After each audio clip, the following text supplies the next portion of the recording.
Okay, class, today we will start our new chapter English Proficiency and Life Skills FY BCom. New chapter number 8 after 20 years 20 વર્ષ પછી. બંને મિત્રો છે જેમાં Jimmy Wales અને Bob જે બંને કેરેક્ટર આ વાર્તામાં છે અને બંને વચ્ચેની વાટાઘાટો બંને વચ્ચેની વાતચીતથી આ આખી સ્ટોરી જે છે તે લખાયેલી છે. બંને મિત્રો જે છે હું તમને સ્ટોરીની સમરી કહું તે એ છે કે બંને મિત્રો જે છે તે એક શરત મૂકે છે. જ્યારે બાળપણના તેઓ મિત્રો છે, બાળપણમાં તેઓ શરત મૂકે છે કે 20 વર્ષ પછી બંને જ્યારે તે મળશે અને ત્યાર પછી બંને મિત્રો ક્યાં કઈ પોઝિશન પર હશે તે એક જગ્યા, એક સ્થળ, એક સમયે નક્કી કરે છે અને 20 વર્ષ પછી તે અહીં મળવાનું કહે છે.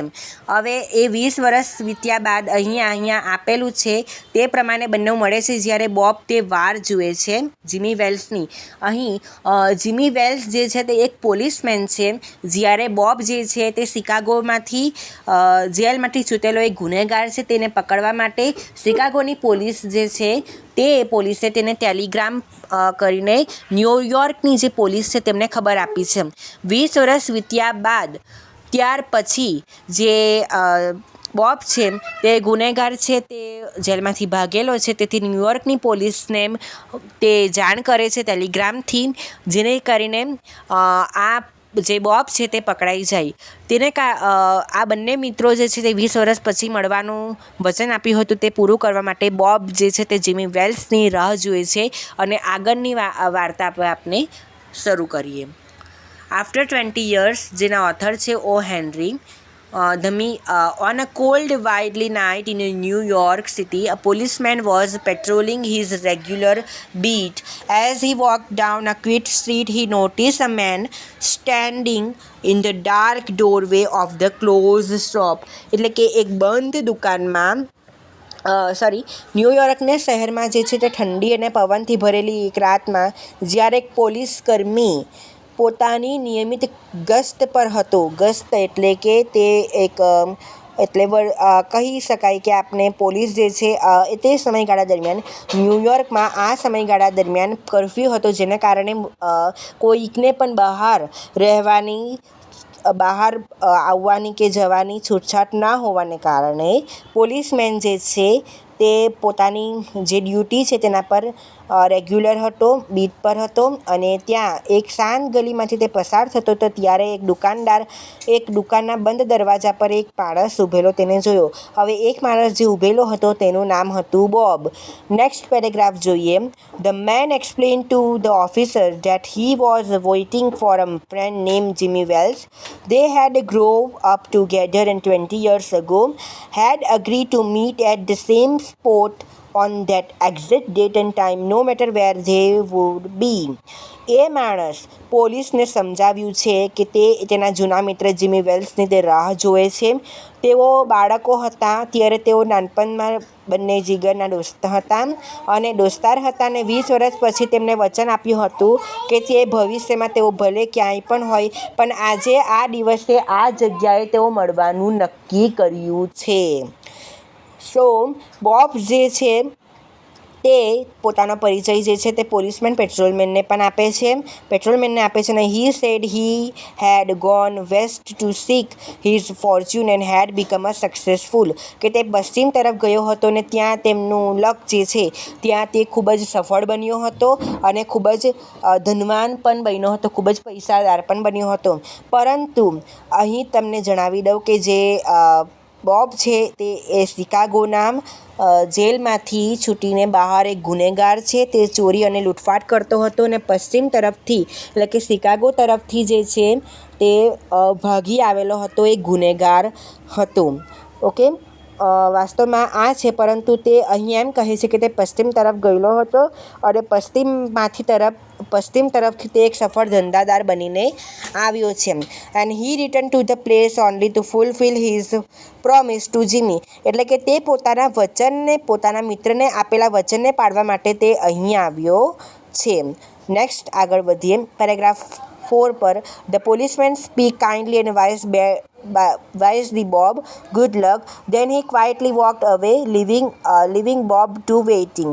એટલે કે જે પોલીસમેન છે તે મીઠા સ્વરથી વાત કરીને બોબને શુભકામના પાઠવી આપે છે અને પછી તે શાંતિથી તે ચાલ્યો જાય છે. અહીં જે પોલીસમેન છે તે વાસ્તવમાં જીમી વેલ્સ છે. અને આગળ આપણે જોઈએ તે પ્રમાણે અબાઉટ 20 મિનિટ્સ લેટર એટલે કે 20 મિનિટ પછી બંને પોલીસમેન અને બોબના વાતચીતના 20 મિનિટ પછી જે છે another man approach to Bob એટલે કે એક માણસ જે છે તે બોબ પાસે બીજો એક માણસ જે છે તે બોબ પાસે આવ્યો અને તે દાવો કરે છે કે તે જીમી વેલ્સ છે.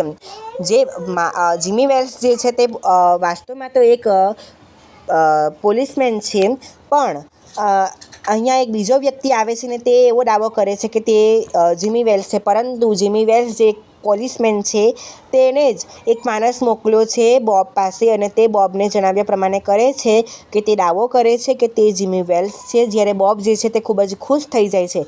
Bob was happy at the first and starting walking with him એટલે કે બોબ ખુશ થયો છે ને બંને તેઓ અંધારી રાત છે અને કર્ફ્યુ છે તો બંને તેઓ સાથે ચાલતા જાય છે. હવે નેક્સ્ટ પેરેગ્રાફ જોઈએ. As they pass under a street light Bob looked at the man face and realize he wasn't Jimmy. તેઓ લેમ્પ પોસ્ટ નીચે ગઈ છે એટલે કે એક સ્ટ્રીટ લાઇટની નીચે તેઓ જાય છે અને સ્ટ્રીટ લાઇટની નીચે તેઓ બંને એકબીજાને લાઇટ પડે છે, પ્રકાશ પડે છે તો બંને જુએ છે. તો બોબ જે છે તે કહે છે કે બોબ જે છે તે પેલા માણસનો ચહેરો જુએ છે કે તે જીમી નથી અને the man that reveal he was plain clothes policeman and arrest Bob who was wanted criminal in Chicago. જેમ તેઓ લેમ્પ પોસ્ટ નીચે બંને આવે છે ને બોબે માણસનું ચહેરું જોયું અને તે સમજાઈ ગયું કે તે જીમી નથી. પછી એ અજાણ્યા માણસને સાચું જણાવે છે કે તે સાદા કપડામાં પહેરેલો પોલીસ નથી પરંતુ પોલીસ છે અને બોબ જે છે તે શિકાગોનો વોન્ટેડ ગુનેગાર છે. હવે તે જે છે તેની ધરપકડ કરવામાં આવશે. નેક્સ્ટ પેરેગ્રાફ તરફ આપણે જઈએ. The letter from Jimmy. Before taking Bob away, the officer gave him a letter. It was from the real Jimmy Wells. Jimmy had met Bob earlier, but when he saw that Bob was a criminal, he could arrest his old friend himself. So he asked another officer to do it. સો આપણે વાર્તા સમજીએ તે જોઈએ. Before taking Bob અવે એટલે કે બોબને લઈ જતાં પહેલાં પોલીસમેન એટલે કે આપણે જાણીએ છીએ કે જીમી વેલ્સ જે છે તે પોલીસમેન છે અને પોલીસમેન તરીકે એક બીજા ઓફિસરને તે મોકલે છે કારણ કે જીમી વેલ્સ જે છે તે બોબનો મિત્ર છે. બાળપણમાં તેઓ મિત્ર હતા અને 20 વર્ષ પછી તેમને આ સ્થળે આ જગ્યા પર મળવાનું નક્કી કર્યું હતું, પરંતુ તેને ખબર છે કે બોબ જે છે તે એક શિકાગોમાંથી ભાગેલો એક ગુનેગાર છે. તો એ મિત્રતાના સંજોગોને મિત્રતા નિભાવવાના સંજોગોને કારણે તે જે છે બોબ જે ગુનેગાર છે તેને પકડી શકતો નથી. તેથી તે બીજા એક ઓફિસર એટલે તેની સાથેનો બીજો પોલીસકર્મી છે તે આ કાર્ય કરવા માટે કહે છે. પોલીસવાળા તેને એક ચિઠ્ઠી આપે છે અને તે ચિઠ્ઠીમાં જે જીમી વેલ્સ જે પોલીસમેન છે તરફથી હતી અને જીમી પહેલાં પોલીસ હતો, જે બોબને પહેલાં આપણે વાત કરી તે મુજબ જે પેટ્રોલમેન હતો, જે વર્દી પર હતો, જે પોતાની ડ્યુટી પર હતો, તે જે છે તે જીમી વેલ્સ હતો અને જીમી વેલ્સ જે છે એઝ અ પોલીસમેન તેને બોબે જે છે તે પોતાનો પરિચય આપ્યો હતો કે તે પશ્ચિમમાંથી તે ખૂબ જ સફળ અને ધંધાદાર બન્યો હતો. નેક્સ્ટ જોઈએ તો જીમી વેલ્સ પહેલાં પોલીસ હતો અને તે બોબને મળ્યો હતો આપણે જો તે પ્રમાણે, અને જ્યારે તેને જણાવ્યું કે બોબ જે છે તે ગુનેગાર છે ત્યાર પછી તે પોતે તેની ધરપકડ ના કરી શક્યો, તેથી તેને બીજાને મોકલ્યો હતો અને ત્યાર પછી બોબ જે છે તેની ધરપકડ કરી નાખે છે. ન્યૂયોર્કના પોલીસ તેની જે છે તેને અરેસ્ટ કરી નાખે છે. This story shows that true friendship may last long, but duty and justice must come first. People may change over time and sometimes we must make difficult decision to do what is right.